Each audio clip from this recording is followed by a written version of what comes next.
Without the ones like you, who work tirelessly to keep things running, everything would suddenly stop. Hospitals, factories, schools, and power plants, they all depend on you. No matter the weather, emergency, or time of day, you're the ones who get it done. At Granger, we're here for you with professional-grade industrial supplies.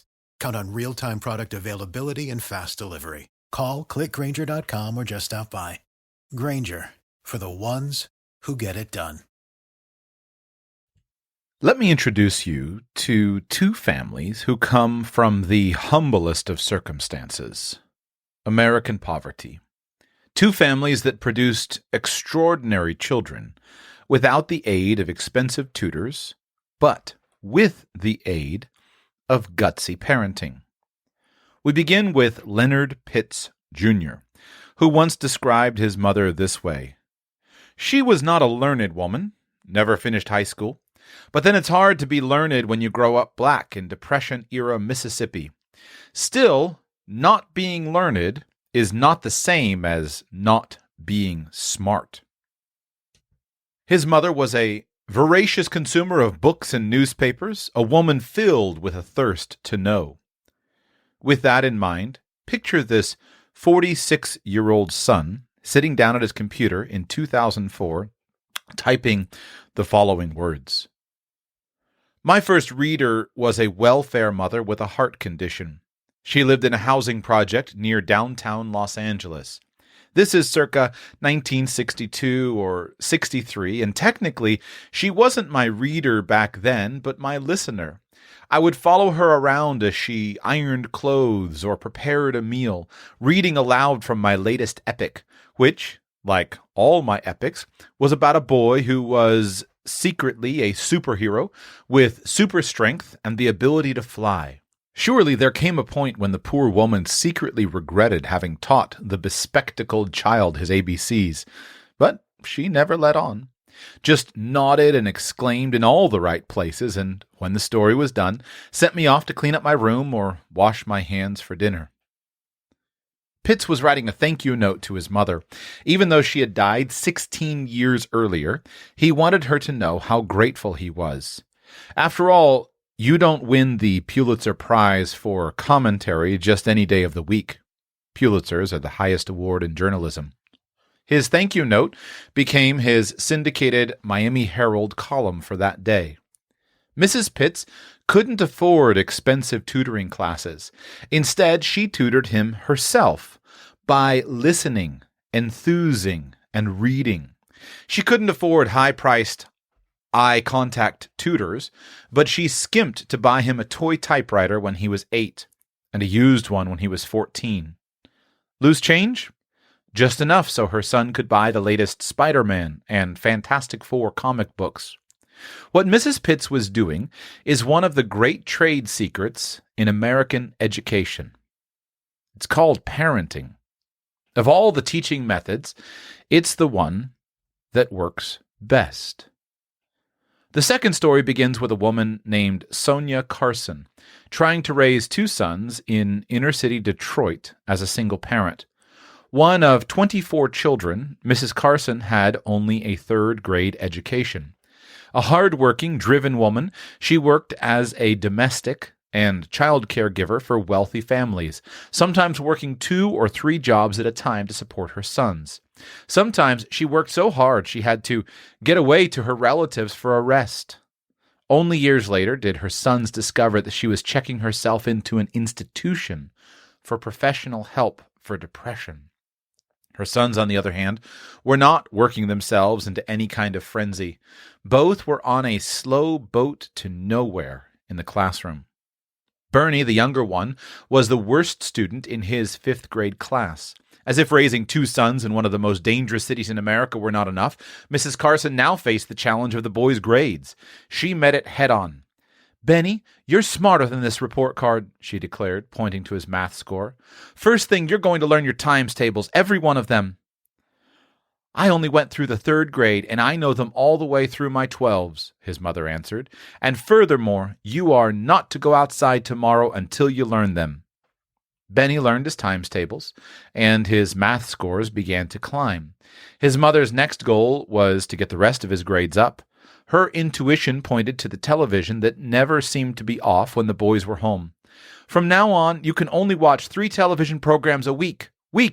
What Sonia Carson lacked in book sense, she made up for with common sense that would be vindicated nearly 30 years later when major research studies showed a powerful connection between overviewing and underachievement. She next looked for a way to fill the free time created by the TV vacuum. She said, "You boys are going to go to the library and check out 2 books. At the end of each week, you'll write me a report on what you've read." Only years later did the boys discover she couldn't read well enough to understand any of the reports. Of course, they didn't like it, but they didn't dare refuse. And in reading 2 books a week, then talking about them to his mother, Benny raised his reading scores. And because the entire curriculum is tied to reading, the rest of the report card began to improve. Each semester, each year, the scores rose. And by the time he was a senior in high school, he was 3rd in his class, scoring in the 90th percentile of the nation. With colleges like West Point, Yale, and Stanford waving scholarships in his face, but only $10 in his pocket for application fees, Benny let his choice fall to whichever school won the College Bowl television quiz that year. Yale. He majored in psychology, then went on to the medical schools, University of Michigan and Johns Hopkins.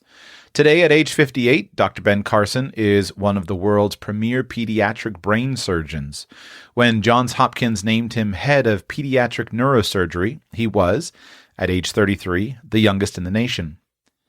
Asked to explain how you get from a fatherless inner-city home and a mother with a 3rd-grade education, from being the worst student in your 5th-grade class to being a world-famous brain surgeon with a brother who is an engineer, Ben Carson points to 2 factors: his mother's religion, Seventh-day Adventist, and the pivotal moment when she limited their TV viewing and ordered them to start reading. For the complete story, read Gifted Hands, the Ben Carson story by Ben Carson. Several things are worth noting in the Carson family's story. 1, Mrs. Carson didn't trash the set, she controlled it. And 2, with high expectations of her children, she demanded appropriate behavior from them. In controlling the dosage of TV, Mrs. Carson averted disaster.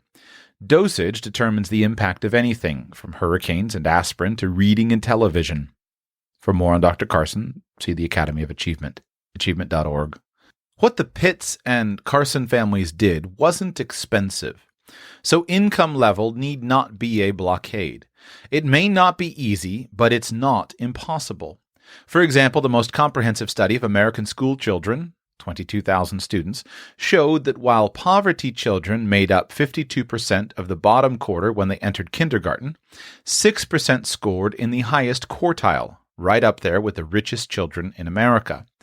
These families, along with the Pittses and Carsons, demonstrate there is no limit to children's achievements when parents do the right things. I've just read you just a short brochure entitled 2 Families Every Parent Should Meet. One home produced a Pulitzer Prize winner, the other a world-famous brain surgeon, and they did it in poverty, by Jim Trelease, author of the New York Times bestseller, The Read Aloud Handbook. Recently, I had Mrs. Radical Personal Finance on the show, and we were talking a little bit about our experience with homeschooling. And this week, we've had some sickness in the family, and I've been a homeschooling dad, not even able to work for a minute while caring for the children and dealing with all of the needs on the home front. And in doing so, I've been thinking a lot about education. And I wanted to share with you today some comments and ideas on how you can invest into your children's education. And I'm going to do this very practically with some specific, hard-won personal experience, as well as quite a significant amount of research into this particular topic. But being a financial planner, I'm quite aware of the fact that really in all of my career as a financial planner, there have always been 2 major desires that are universal to all people when it comes to their money. Those 2 desires are, number 1, to save enough money to be able to someday not to have to work if they didn't want to, aka retirement. And number 2, to save for their children's education. Now, I've talked quite a lot about retirement, tried to give more nuance to the subject, try to make sure we approach it in perhaps a more enlightened and thoughtful way. But today I want to talk about investing into education. Because as I have contended many times, I believe that the traditional American model of education is the most silly and worthless model ever invented, until and unless you understand that it was basically invented by the financial industry, which has as its primary goal the need to sell mutual funds rather than your need to personally create a well-educated child. And it's been my contention that saving money in a kid's college fund is perhaps the least important thing you can do when it comes to your children's education. It's not that you shouldn't save money in your children's college fund. I think that's fine. I think that you can and should do that if you want to, and that's important to you, and if you have the resources. I have many hours of education available for you here in the Annals of Radical Personal Finance, specifically focused on all the details of 529 accounts and educational savings accounts and education savings bonds, etc. That's all available for you. But what I think is missing in that approach is the low-cost, high-return activities. And here at Radical Personal Finance, my intense focus is what are the levers that produce outsized results? If we apply a Pareto analysis, an 80-20 analysis to our thinking, what are those 20% of factors that produce 80% of our results? And then what are the 20% of the 20% of the factors which produce 80% of the 80% of the results?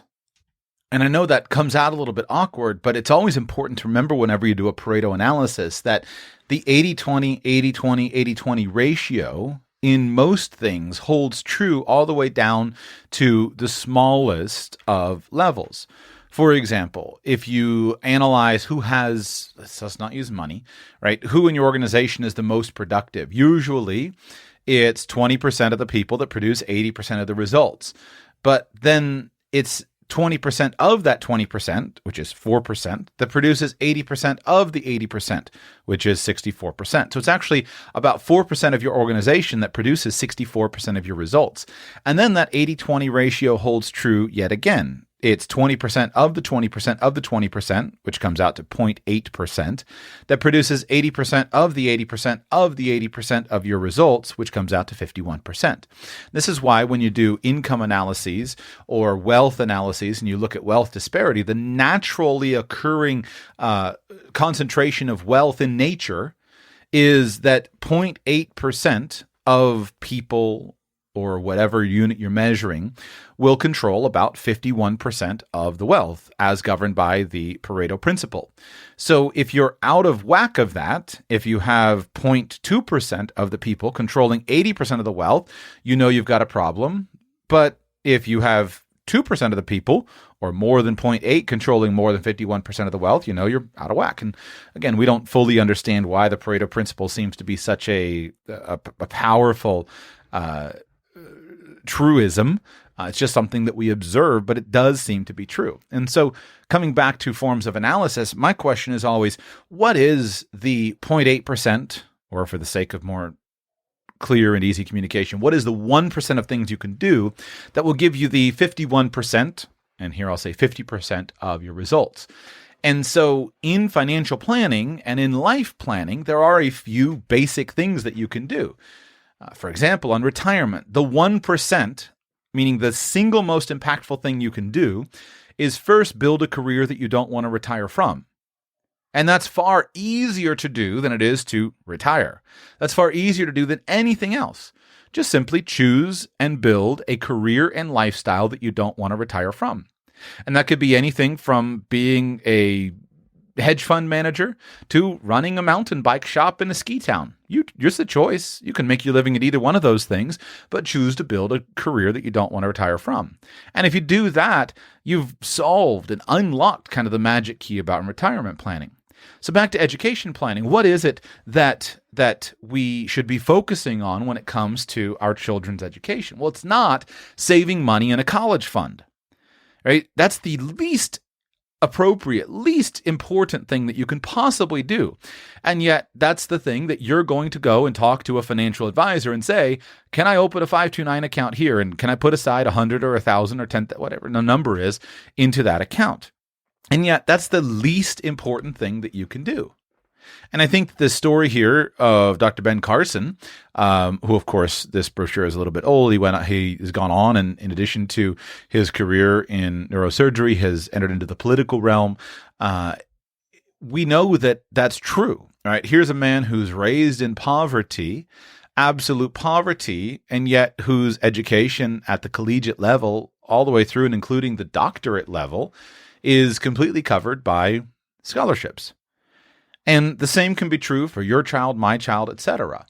If you get it right in the early years, there's no need to save money down the road. And that's been my contention for many years. But what I've often thought about is, how do you actually do this? How do you invest into children? And it's been my argument that if your budget allows you to save $200 a month into your child's college fund, which would be great, $2,400 a year. That would certainly grow if you start right when your child is born. That would certainly grow to be sufficient to fund education. But if your budget allows you to save $200 per month, it's been my argument that that money is better spent when your child is 6 months old. That money is better spent when your child is 1 year old, 2 years old, 3 years old, etc. So you say, well, spent on what? And the answer is almost anything that you can see that will help your child to become a well-educated, competent individual. It might be a summer camp for something that really engages with your child's interest. It could be everything from sports to coding to just simply interesting exposure to topics that engage with your child. It could be the money that's invested to pull your child out of a troubled school, or to get your child away from a group of peers that are damaging to him or her. Right? It could be that the peers are destroying your child's life. They're falling with a bad crew. And what you need to do is take the money in the college fund, cash that sucker out, pull your child out of school and move to the country. Maybe so, right? That might be the best thing to do. You have to judge. Maybe the $200 a month is best spent as a down payment for enrolling your child in the most prestigious, elite, local private school that you can find in order to gain access to a totally different peer group and totally different set of connected and influential people in your local community. But it would be my contention that although those things may be very good uses of money, at its beginning, at its most important level, the 1% of activities that you can do that will influence the vast majority of your child's outcomes have to do with basic education. And the most fundamental part of basic education is simply reading. Now, whenever I talk about reading, I often question my own preconceived ideas, because reading is not a god. Reading is not always the most important thing. Reading can have many downsides. Reading can have many components of it that are not useful. For example, in my life, there have been times in which reading has served as a form of avoidance, where I've avoided action in favor of more learning. That is not a good plan. You always need to have a bias in favor of action. Reading the wrong things can actually be a gateway to poverty. It can be a gateway to ruin. Not having good discernment with the things that you read for yourself could really be quite troubling to your worldview and to your outlook on life and drive you crazy. So reading is not perfect, but at its core, it's impossible to imagine a well-educated human who is not capable of and has not engaged in significant amounts of reading. And I often think maybe that'll change, right? Probably my favorite example here would be Gary Vee, right? Gary Vee, the well-known influential businessman. He talks about how when he was younger, he did not like to read. He was not a reader. He's never been a reader. And he has talked about, why does he create so much video content? Well, because For him, as a high school student, if he had had access to watching Gary Vee, he would have achieved much greater success far more quickly. And maybe that's true. But I doubt it, right? Gary Vee himself is an author 5 or 6 times over, and he has taken the time and trouble to put down his thoughts in book form. And I still, whenever I analyze it, I always simply look at it and say, okay, you may really appreciate this, but if you had learned to like to read, you would have done, who's to say you wouldn't have done even better? And so I think the biggest fault of reading is something like I described, that reading can keep you from action. That's something to be careful of. But beyond that, there's virtually no fault. So what can you do? Well, my answer is you can help your child learn to read, and you can help your child learn to become self-educated. And in today's episode, I want to give you some very practical advice on how to do that, as well as some useful ways to source appropriate books. When Mrs. Radical Personal Finance was on and we were talking about kind of our homeschool, the way it is right now, I talked about a number of book lists. I described my current working 5-part framework, which is that you need to do reading, writing, arithmetic, of course, is the foundation. And then you also need to emphasize coding and persuasion. I like 4 and 5. They're not as foundational as 1, 2, and 3 are, but that's my current working model. And if nothing else, if you get nothing else, reading is the fundamental skill of all of those things. You can succeed quite well in the world without being a skillful writer. You can do fine without being skilled in mathematics. But if you're not a good writer and you're not skilled in mathematics, and you also aren't skilled in reading, it's hard to imagine rising much above your current circumstances. If you are skilled in reading, then you'll automatically be skilled in learning. And skill in learning will lead you to overcome the challenges that are around you, because all of the challenges that you face can be overcome by either greater education or greater action.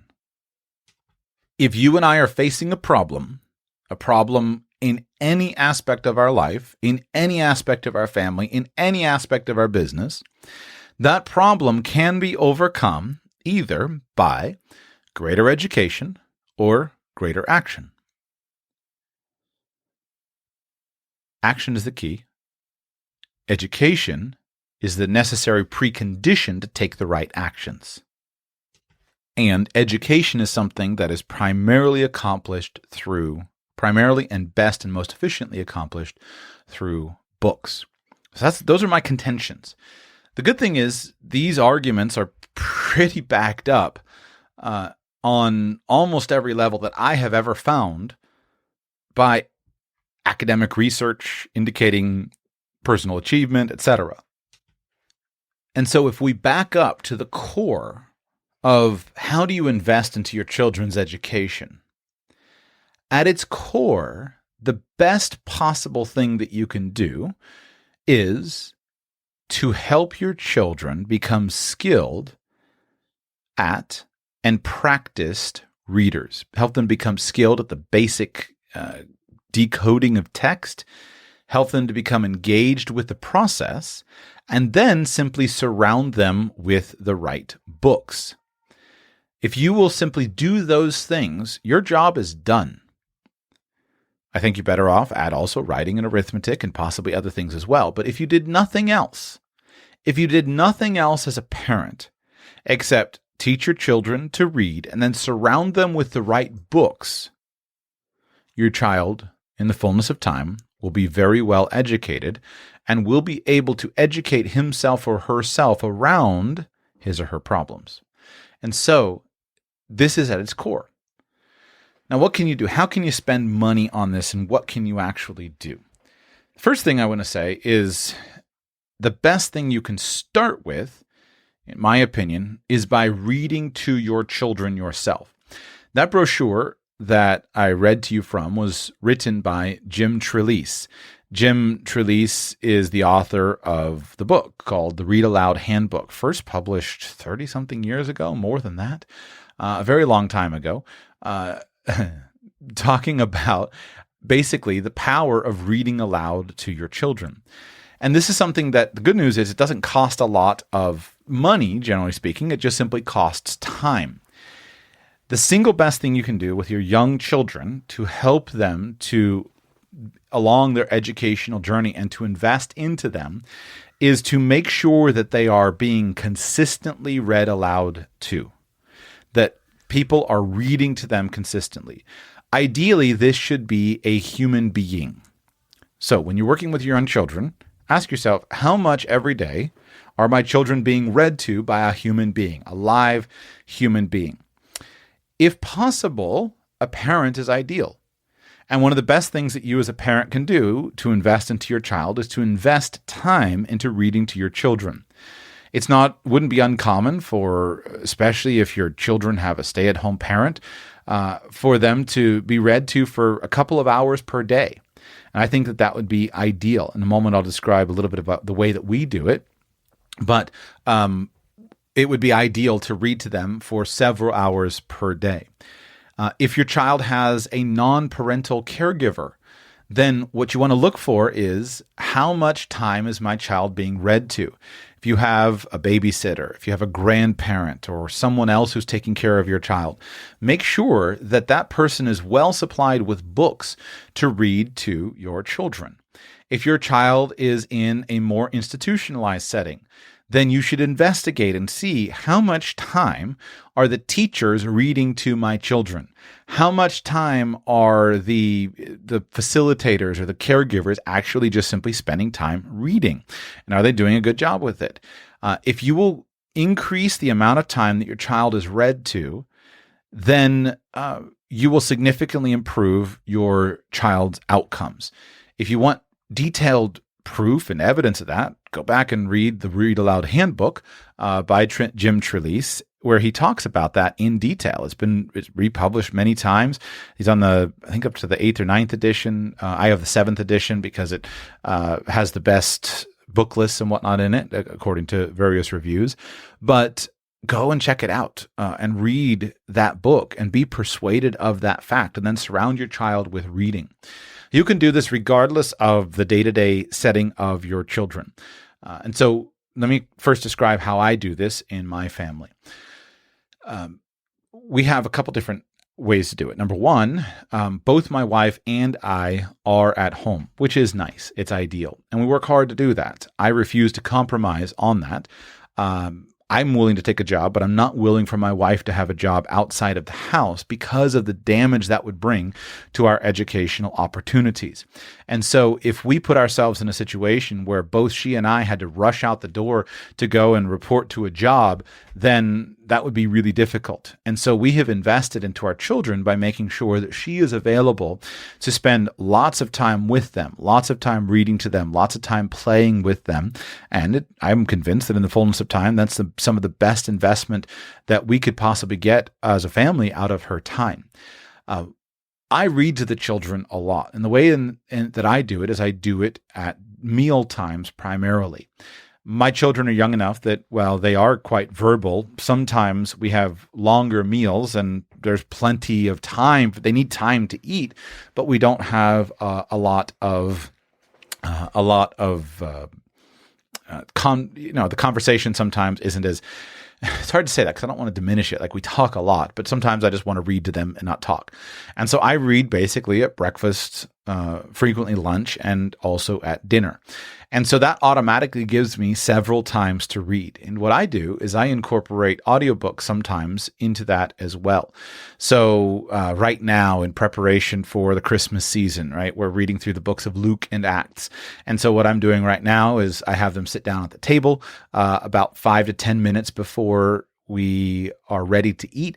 They sit down, and while we're getting the last of the things on the table, I play an audio Bible to them to listen to a chapter of the Bible as we go through the story from Luke and Acts, the story of Jesus and the early church. And so I play that to them before the meal. Then we eat, we talk and visit with each other over the food, and then I read to them after we get through the meal. I usually finish first, so I grab a book and I read to them.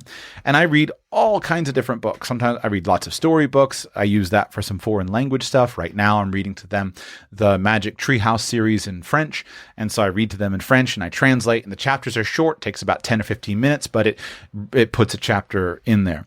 And I do that again 2 or 3 times per day. Now, we do homeschooling, and as a major part of our homeschool curriculum, there is a lot of reading aloud. And I would encourage you that read aloud is not exclusively for children that are young or pre-readers. Read aloud is something that can be used effectively even up through older years. For example, with my eldest child, who is 8, my eldest child is quite an advanced reader. But all of us, no matter how advanced of a reader we are, all of us have texts that are simply beyond our current ability or are beyond our current enjoyment. And one of the best things that you can do if you wish to present and confront your child with texts that are beyond their current enjoyment, one of the best things you can do is simply read them aloud. So, for example, one of the school books that my 8-year-old is reading right now is a book by G.A. Henty called A Knight of the White Cross, A Tale of the Siege of Rhodes. And I assigned it to him because it's a historical fiction novel written by G.A. Henty that aligns up with the historical period that he's studying and that we're going through tons of books on. And I assigned it to him, and he came to me after a few pages like, I don't want to read this book. Well, immediately when that happens, said, I don't want to read this book, then immediately it goes from a read this book to yourself to a read aloud book, because I can take a book that is far beyond, and I hadn't looked at it seriously enough, but I should have just started reading it out loud from the beginning. But I can take a book that is far beyond his current reading ability, and by reading it aloud, turn it into something that is absolutely at his current reading ability. And you can do this with your children at every stage. This is why reading aloud is something that really should ideally continue, or at least Jim Trelease argues in his book, should continue virtually forever, at least through a child's entire childhood, because you can use read aloud to present books that are far beyond the child's reading ability, which will continually help to expand the child's vocabulary, continually help to expand the child's ability to pay attention, to process long, complex sentences, unique thoughts, etc. It'll be a point of enjoyment, a point of family bonding, and in the fullness of time, it will help your child to be a better and better reader. So I do things like that, read aloud. My wife reads a lot aloud. We have our second child who is not yet reading fluently, but still doing homeschooling. And so part of the homeschool curriculum is simply learning to decode the words, learning the principles of phonics, learning the relevant sight words, just working through the basics of decoding words. But the most important thing is to not wait on exposing a child to beautiful ideas and stories, because if you do that with reading aloud, then that will expand the horizons of the child's mind. And this is a time in which a child is a sponge, soaking up big, beautiful ideas, rich vocabulary, etc., by being read to. And you can massively improve your children's language ability by reading to them complex and advanced texts. And so we make a big emphasis of reading aloud in various formats. This doesn't have to be all done at once in long periods of time. Depending on the age of a child, as you get into challenging texts, the child has a certain attention span. And so better to spend 5 or 10 or 15 minutes reading a complex passage and yet have it be a short amount of time than to overburden the child with extensive reading of complex texts because you wear them out and then it becomes something that's not pleasurable. One of the things that I have found really remarkable as I've dug more into this in reading to my children is I found that the children can absorb virtually a text of almost any level, meaning even the most complex texts, if they are read in relatively short amounts. Right now, with my second child's curriculum, we're reading kind of a Charles Lamb paraphrase of Shakespeare. And the paraphrase itself is quite complex, quite literary. And I'm surprised to sit and watch a 6-year-old listen to and enjoy a paraphrase of Shakespeare. but that's because it's being read aloud. So use that with your children. Read aloud to them and make sure that others are reading aloud to them. One of the best things you can do is get the books, have lots and lots of books. We're talking about book selection in a moment. Have lots and lots of books so that even caregivers, friends, etc., whoever's with your children is regularly reading to the children. Then, of course, the obvious solution is read at nighttime. Right? Bedtime reading can work great for many people. Snuggle up on the couch, read together, 30 minutes, 60 minutes, whatever works. I will often read to the children in the evening. So sometimes before dinner, if they've had a chance to play outside, the sun goes down as we're waiting on dinner, then I'll sit and read to them for 30 minutes, 60 minutes, and then also, of course, sometimes after dinner. So you figure out when you can do it, but I find personally the best solution is just to hang short reading chapters onto meal times, and that way I know that things are being read consistently over time. One thing that we do is we read many books at once, and this is not the way that I would have thought, but Charlotte Mason convinced me to try reading many books at once by focusing on short selections from many books and stretching them out. And her argument was that big, beautiful ideas will linger for a longer period in the mind of the child when those ideas are stretched out over a significant period of time, because then the child's mind has more of a chance to reflect on the ideas. And so we've done that a good amount, and I've seen it bear dividends.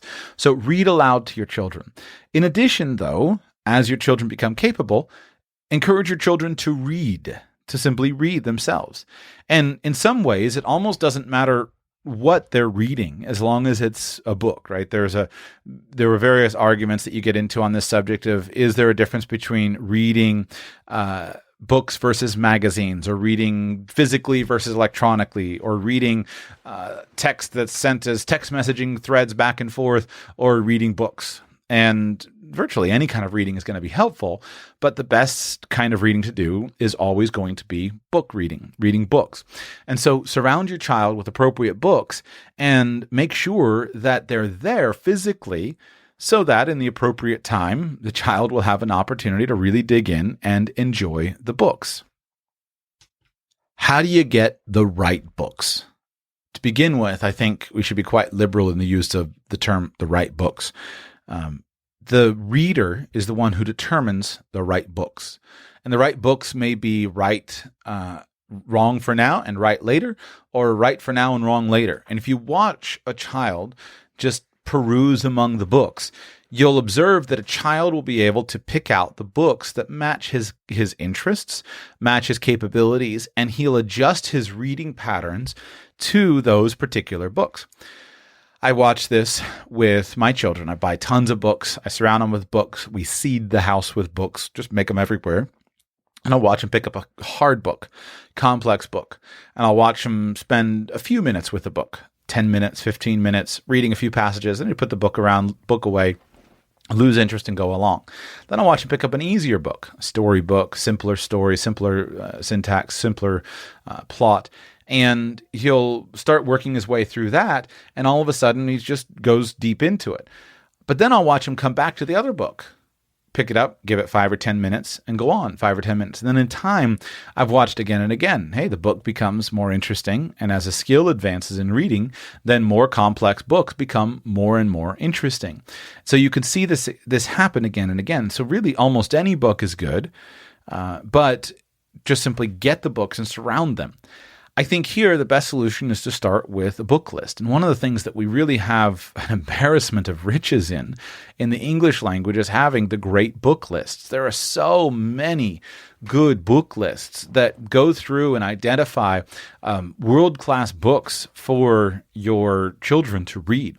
You can begin at your local library, and the librarian will have tons of book lists that the librarian can suggest. And of course, if you can get all the books and they're all free anyway, then just get them all and see which ones click and see which ones you like. There are so many award lists, right? You can look for the Newbery Medal or the Caldecott or something. You can look for all these different book awards, and you can just simply choose books that were on the book awards. There are entire books dedicated in the English language, dedicated to quality literature. The Read Aloud Handbook that I have alluded to has lists in the back of it of the best books for reading aloud. Gladys Hunt wrote a book called Honey for a Child's Heart, meaning it's full of books for children aged 0 to 12. There's one called Books Children Love, a guide to the best children's literature. You can get various specialized book lists. For example, Books That Build Character, a guide to teaching your children moral values through stories by William Kirkpatrick. There are so many books that are available to give you book lists. I like to keep things a little bit simpler. I just say, find something that fits and start there. I think that in the beginning stage of reading, your number one goal is to cause a child to fall in love with the sensation of enjoying books. And that should be done, in my opinion, from story. That should be done by finding stories. And to a best degree, if possible, stories that are serial in nature, where there's more than one book. Let me explain what my experience has been on this. When I was a boy, I actually noticed this in myself. I learned to love to read by reading the Hardy Boys, as many others did. I was pretty self-aware as a boy, and I observed that I was loving to read because I was reading the Hardy Boys. And even when I was a teenager, I knew that I liked to read because of reading the Hardy Boys. When the Hardy Boys' predecessors, the whole series of books that were published, the Hardy Boys, Nancy Drew, etc., were published, there was great moral consternation among the literati in the United States because these books were seen as trashy. They were seen as not quality literature.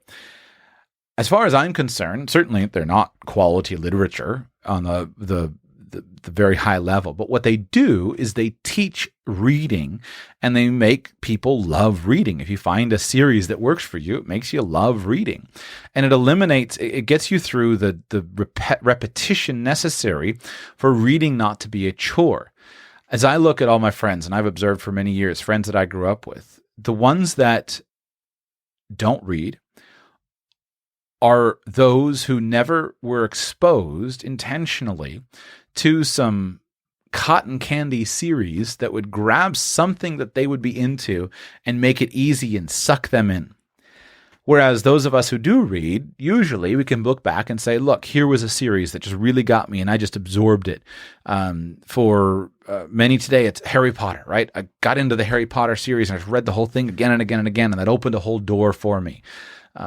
Could be any series.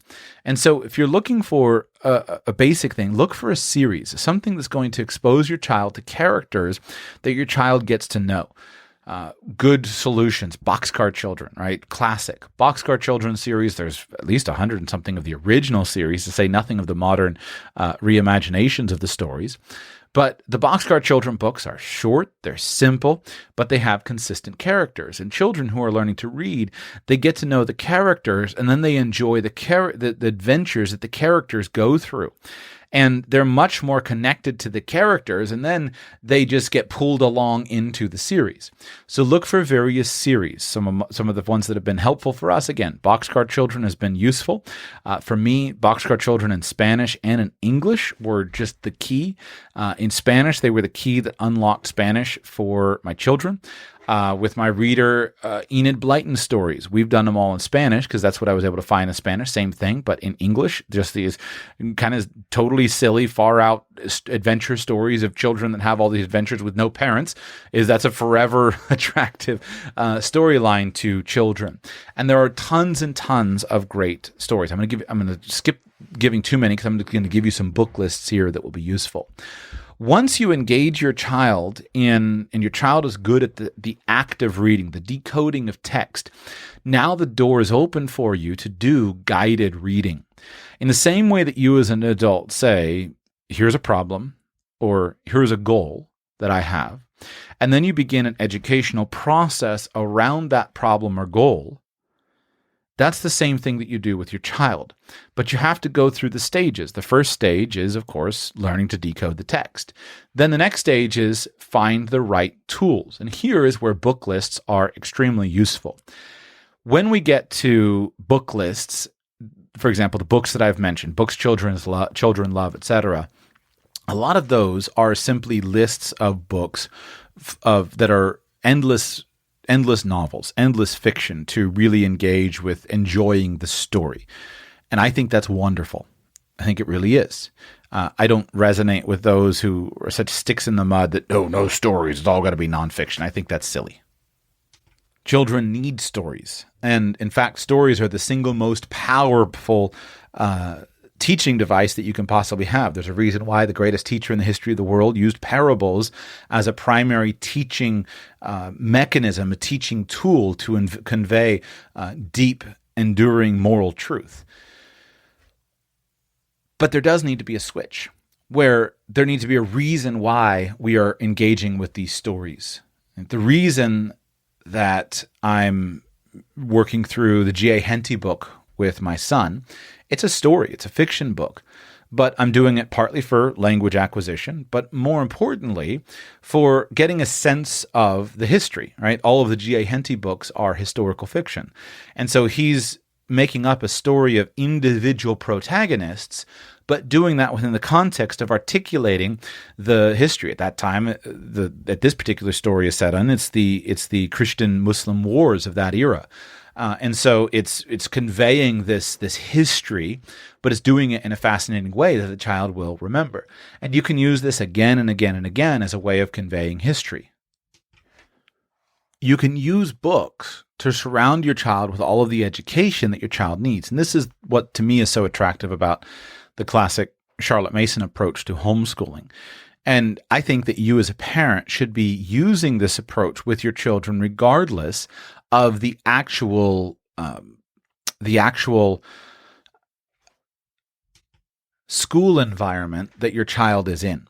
I don't believe that all people should homeschool, but I believe that all people should homeschool. Yesterday I was reading the old essay by Carl Taro Greenfield, published in The Atlantic quite a while ago, called "My Daughter's Homework is Killing Me. What Happens When a Father, Alarmed by His 13-Year-Old Daughter's Nightly Workload, Tries to Do Her Homework for a Week." And he goes through and talks about like how overloaded his daughter is with all this homework. It's a fascinating essay. But the key is that there's a big difference between homework and reading. And so regardless of what context your child is in terms of homeschool, private school, public school, etc., you should still be surrounding your child with the tools. And the primary tool needs to be reading. The reason I care very deeply about homeschooling is I see it as the single most efficient way to get better results in vastly less time, thus freeing my children up for all the many things that they need to learn. For example, in our homeschool, we do 0 tests. I don't see any point in administering tests to a child, especially in the early years. There's no point in doing it. I've looked for the arguments in favor of it, but the arguments in favor of it just simply don't apply as long as you're not in an institutional setting. The reason that teachers fundamentally give tests is because they need an assessment of how well they are teaching the content to all of the students. But if you have a student-teacher ratio of 1-to-1 instead of 30-to-1, you know how well you are teaching the concept to the student. I'll give you an example from my own homeschool. My 8-year-old is continually doing math, and it's very evident to me that he's very good at math, with the exception of where we are currently with double-digit division. I'm not sure even how you say it, right? 3,462 divided by 29, right? He gets scared by them. He's scared by the problems. And so I can instantly see, because I'm right there and my wife is right there, I can instantly see this is an area of work. And so I just simply adjust his lesson plans to say, we need to have more work on this. I don't need a test to say that he got it wrong. I know this is an area of weakness, and so we're going to slow these down. I will help him through those, talk him through it, and then we'll do extra practice on them with doing extra problems until they're actually learned. And then once they're learned, then we'll just move on. And that's the thing about schooling, right? There's no, especially once you get free of the class environment, there's simply no schedule. You need to keep doing something until you learn it. It's not optional for you to be able to divide 1,563 by 29. You have to know how to do that. That's a fundamental part of arithmetic. And so if you don't understand it, it's not like you're not capable of understanding it. If you don't understand it, you need to slow down. You need to go back, work through the steps, and simply repeat until that skill is there. And what's interesting is even as I watch my own tutoring of my student on that particular topic, I'm tempted to say, oh, you got to figure it out. But I don't do that, right? He's 8 years old. And so what I do is we just do more problems and I talk it through. And in the beginning, I say, watch me, right? There was a time he was struggling and I said, watch, I'll solve these. And I solved them all right in front of him, showed him how to get the answers, step, do all the answers. And then I closed up my answer, said, okay, now you do it. And we walked through the exact problem. And so what you see in education is that you don't get worse unless you go too fast or too slow, like too fast. You just slow down to the appropriate pace. And so tests are totally unnecessary in a homeschool, in my opinion. I don't see any reason for testing. There may be an argument down the road to say, hey, can you build some test skills? But why waste time doing a test when you can just steadily press forward, steadily engage the information? And you don't get worse at stuff as long as you press forward and keep going. The pace does not matter. You just need to slow down to whatever pace is comfortable, and then if it's going too slow, speed up. Now back to books. Same thing with books, right? Reading is a skill. You don't become a worse reader. And so as you're coaching your child and trying to help your child become a skillful reader, knowing that that's the skill that unlocks educational ability. That's the skill that drives college readiness. That's the skill that drives your child's grades. That's the skill that drives SAT scores. That's the skill that drives college scholarships. That's even the skill that drives writing ability. There are no great writers who are not great readers. And so to become a better writer, oftentimes you need to simply read more and then continue to practice the craft of writing. So reading is that foundational skill. So you need to assess the level of your reader and then surround your reader with appropriate materials. You don't need me to tell you what materials, just observe your reader and then try to go and find other materials. One tool that does exist that I have found in my research on the subject that may be useful is the Lexile tool. There's an organization. You can go to the website is lexile.com. And this particular organization is dedicated to judging the Lexile score, to giving a Lexile score to various texts. It's called the Lexile Framework for Reading, Matching Readers with Texts. The idea basically in reading is there is content that is appropriate for you. The content that's appropriate for a new reader is, I don't know, CPAT Run, right? A new reader can read CPAT Run, but then you go up to more involved material. The key is to go up just a little bit, very, very gradually. And so you want to find texts that are just a little bit ahead, always just a little bit ahead with lots of time to get good at it. And so the Lexile Framework for Reading site has a tool called a Find a Book tool that you can use. You can go to hub.lexile.com, and I'll link all this stuff today in the notes for you. But you can go and you can choose grade level. You can search by the Lexile measure. And in fact, even on Amazon, you'll often find now, I see with more and more books, a Lexile rating showing the specific scoring of that text. So you can get an idea of whether that text would be appropriate for your reader or not. Also helpful is just work from a book list that's graded based upon difficulty. Now, in the show that I did with my wife, I mentioned 3 book lists, and I will link them in today's show. The first book list I mentioned is not the best, definitely not the best, but it is the one that I had admired for many years. And it is a book list that goes under the name of the Robinson Curriculum. And the basic story is that there was a guy, Art Robinson. He and his wife were research scientists. They had 6 children, were committed to homeschooling. She had compiled all these homeschooling materials, and then she died. She contracted an illness and basically was dead 24 or 48 hours later. Just a really shocking turn of events. And he was left with the task of, I've got 6 children. I have to work full time. What do I do? And so he decided I'm going to do it, but he basically made up this system wherein his children did reading, writing, and arithmetic. And his approach to homeschooling was dirt simple. Not easy, but simple. He had his children come in every day. They'd started with mathematics, up to about 2 hours per day of mathematics, 6 days a week. Then he had them read for about 2 hours. He took a book list, ordered the book list in order of simplest text to most complex text, and had them simply read through the book list in order. And then every day they wrote him a page of some kind of written composition. And the reason it's so striking is because that very simple approach to education resulted in tremendous academic achievement by his children. I think at this point, all of his children went on to achieve PhDs in fields such as chemistry, physics, veterinary science, etc. And so you say, well, if you can do that, 4 to 5 hours a day of homeschooling, and you can help your children to be prepared for college level achievement. And in fact, his children were quite ahead of level. Most of them quizzed out of the first couple of years of college, and many of them finished PhDs by mid-20s, then that shows the power of a simplified curriculum.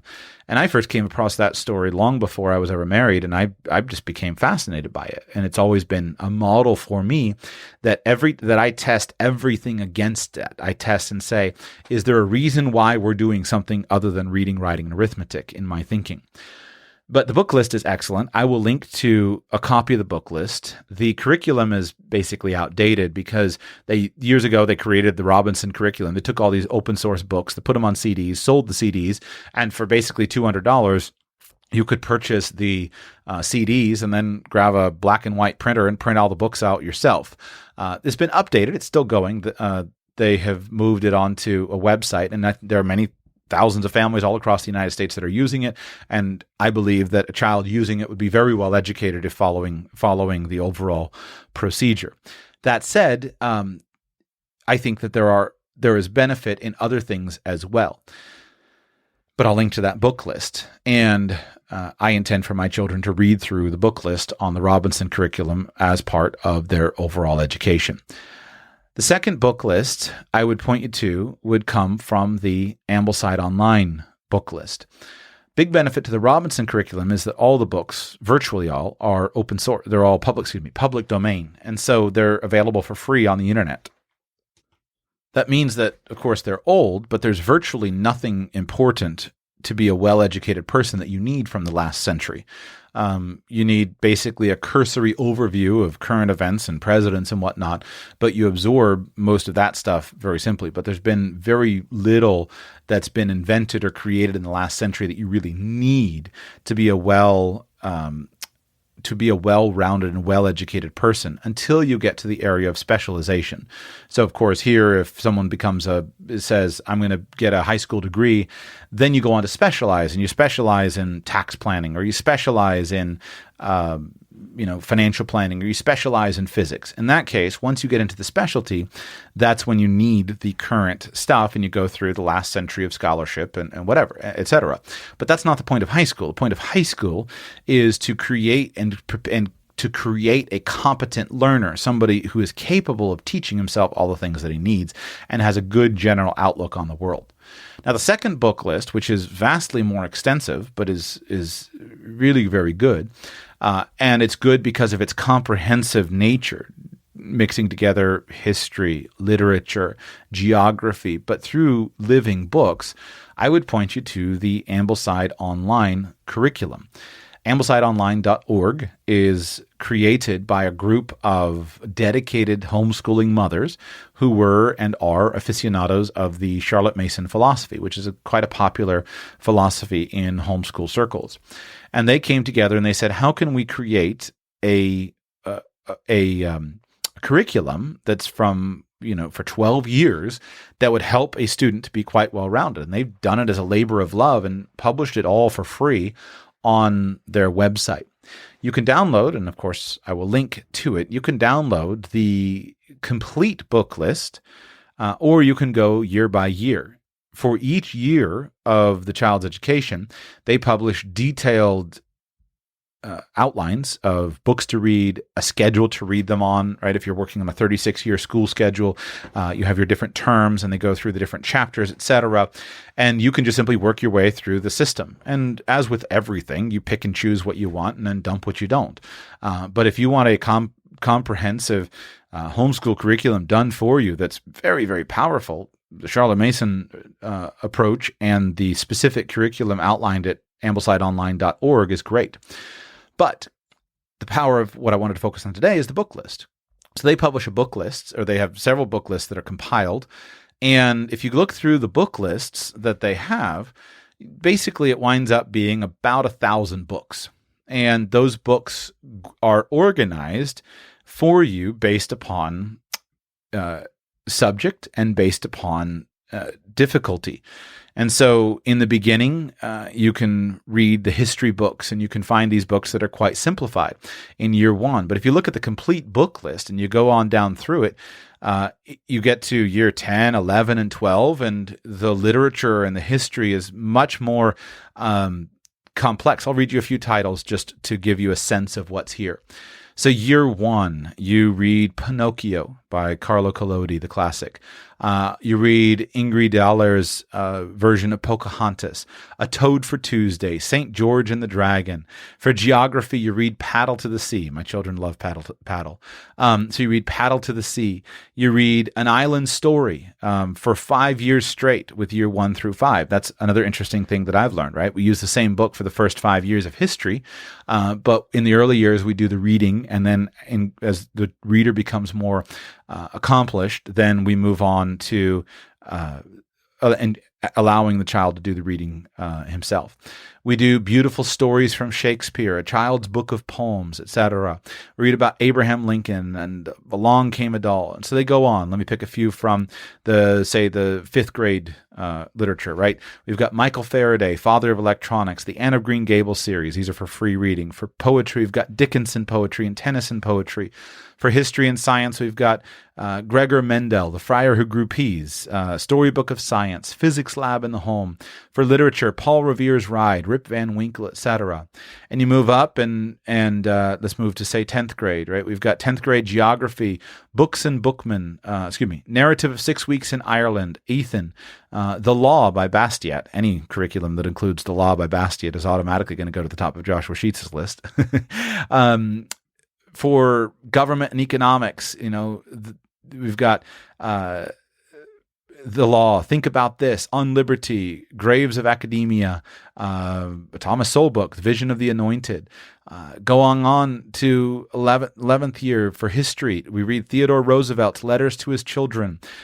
We read Only Yesterday by Alan Frederick, Ethiopia Through Russian Eyes, The Greatest Generation, etc. And the list just goes on and on. And then in year 12, we go on and there's books on health, right? Nourishing Tradition, Harvest for Hope, In Defense of Food, Taking Charge of Your Fertility, all of these kind of life skills things. And so if you just have a child read through, did nothing else, but systematically over time work your way through this list of 699 books that are focused on history, literature, life skills, poetry, geography, etc., you would have an extraordinarily well-educated individual. And of course, in the Charlotte Mason tradition, you spend a lot of time you try to narrate those readings as well. There's an additional list of literature for free reading. There's a list of speeches and documents that are included, and I'll link to the file where all of this is available. And so let me give you a sense of the speeches and documents. In year 7, you read, let's move on to some things that you might know, right? Year 8, Life of Sir Francis Bacon. In year 10, you read, trying to get to the speeches, right? Year 10, you read Disraeli's speech on the Reform Bill. You read the Dred Scott decision from the court documents. You read the Emancipation Proclamation. We read the Ordinances of Secession, an open letter, North American slave narratives. We read the Catholic Emancipation Act, Article and Actual Act. We read several biographies of recent presidents. Woodrow Wilson's war message on entering World War I in Year 11 history. I Have a Dream by Martin Luther King, of course. And so you read Mike Rowe Talk, Year 12, TED Talk, Learning from Dirty Jobs, President Obama's speech on human trafficking given in year 2013, President Bush's Bullhorn speech, and Salman Khan, his commencement address at MIT. And so there's lots of supplemental ideas available. But you put these book lists together and you'll just have a fabulously well-educated child who does nothing more than read the books.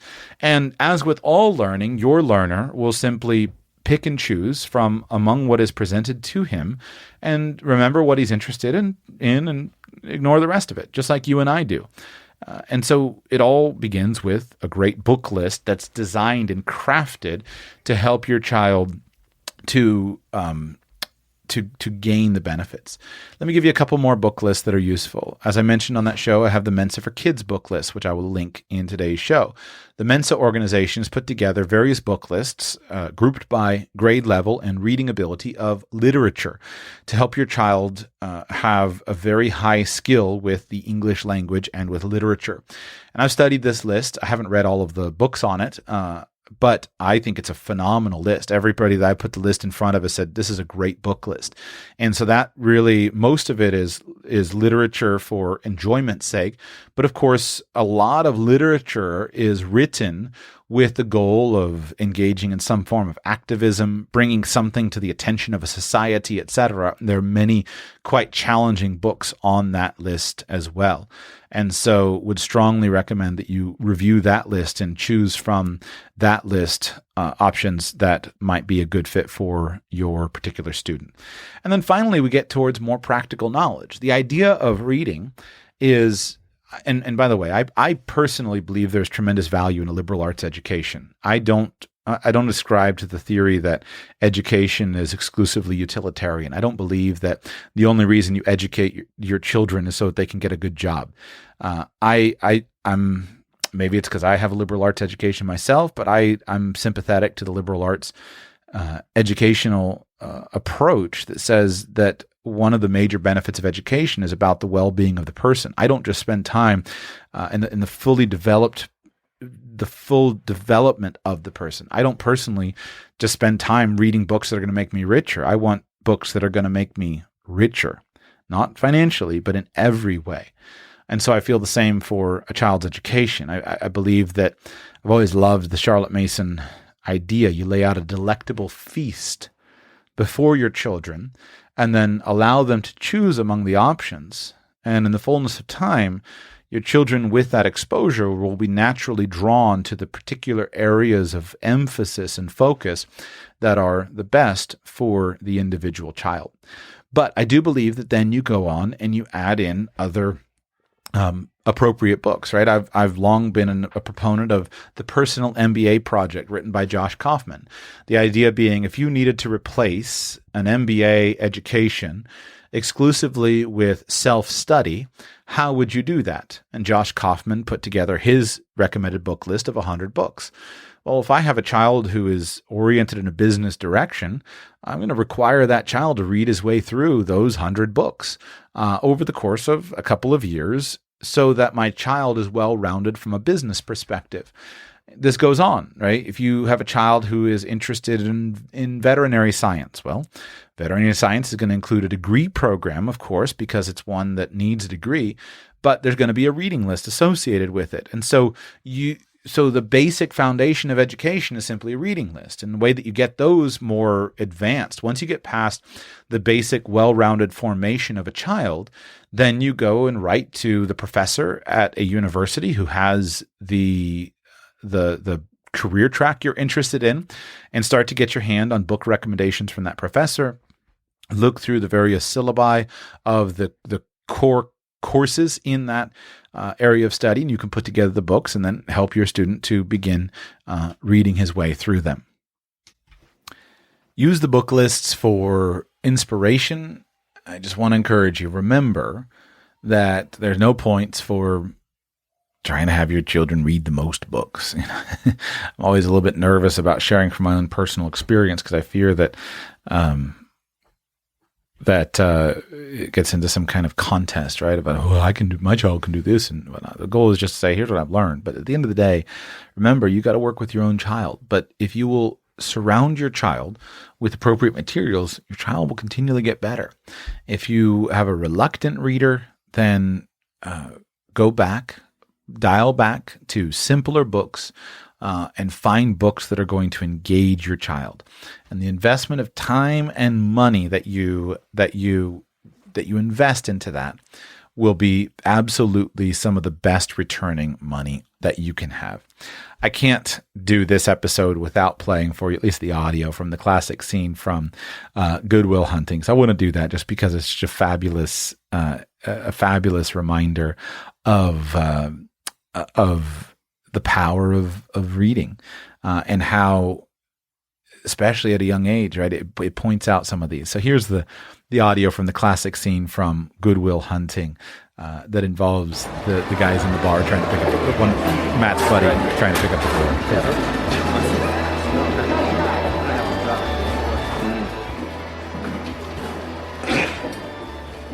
Oh, hello.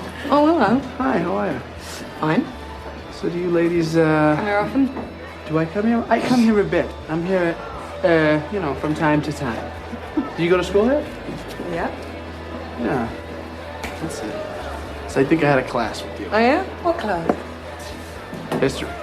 Maybe. Yes, I think that's what it was. You don't necessarily might not remember me. I like it here. It doesn't mean because I go here I'm a genius. I am very smart. Hey, how's it going? How are you? Good, how you doing? You want to? What class did you say that was? History. History. Yeah. Just history? It must have been a survey course then, huh? Yeah, it was. It was surveys. Right. You should check it out. It's a good course. It'd be a good class. How'd you like that course?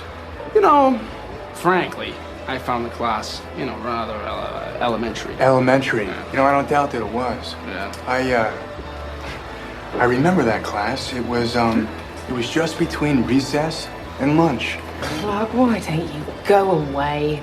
Why don't you relax? Why not go away? I'm just having fun with my new friend, that's all. Wait, we could have a problem? No, I don't understand. there's no problem here. I was just hoping you might give me some insight into the evolution of the market economy in the southern colonies. My contention is that prior to the Revolutionary War, the economic modalities, especially in the southern colonies, could most aptly be characterized as agrarian pre-capital. All right. Of course that's your Hang on a contention. second. You're a first-year grad student. You just got finished reading some Marxian historian, Pete Garrison probably. You're going to be convinced of that till next month when you get to James Lemon. Then you're going to be talking about how the economies of Virginia and Pennsylvania were entrepreneurial and capitalist way back in 1740. That's going to last until next year. You're going to be in here regurgitating Gordon Wood, talking about, the pre-revolutionary utopia and the capital-forming effects of military mobilization. Well, as a matter of fact, I won't, because Wood drastically underestimates the impact of social Wood drastically underestimates the impact of social distinctions predicated upon wealth, especially inherited wealth. You got that from Vickers. Work in Essex County, page 98, right? Yeah, I read that too. Were you going to plagiarize the whole thing for us? Do you have any thoughts of your own on this matter? Or is that your thing? You come into a bar, you read some obscure passage, and then pretend you pawn it off as your own idea just to impress some girls, embarrass my friend?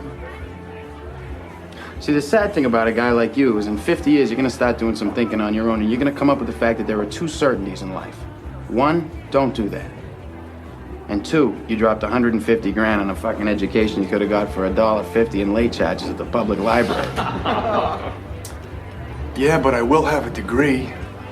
And you'll be serving my kids fries at a drive-thru on our way to a skiing trip.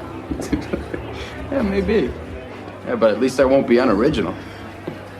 But if you have a problem like that, we could just step outside. We could figure it out. Oh, man, there's no problem. It's cool. It's cool? Yeah. Cool. Fucking damn right it's cool. How you like me now? My boy's wicked smart. So there you go. There's the classic scene. There's a real truth to it. What I find always interesting about it is there's a truth to both of those statements. It's truth to the fact that could have got the education for $1.50 in late fees at the local library. It's also truth that the fact that the degree opens doors that eventually lead to the ski resort vacation. So you don't have to worry about that with your young children. Focus on the single most impactful thing that you can do that will set them on the path for either of those things. Want to be well educated? They're only going to be well educated if they're skilled at reading and able to absorb the written texts that will help them to argue through whatever issues they care the most are. On the other hand, want them to do well in college and get a high-priced degree? Absolutely. Best thing you can do for that, to raise their test scores, increase their acceptance, make them better writers so they do better on their college essays, is to simply encourage them to be great readers. Every single study points that out. I've come across people arguing, oh, this isn't convincing, right? But of course, there's so much junk science. We shouldn't even call it science, junk studies in every discipline. So I've personally come across things where I say, well, maybe it's not the most influential thing. Maybe.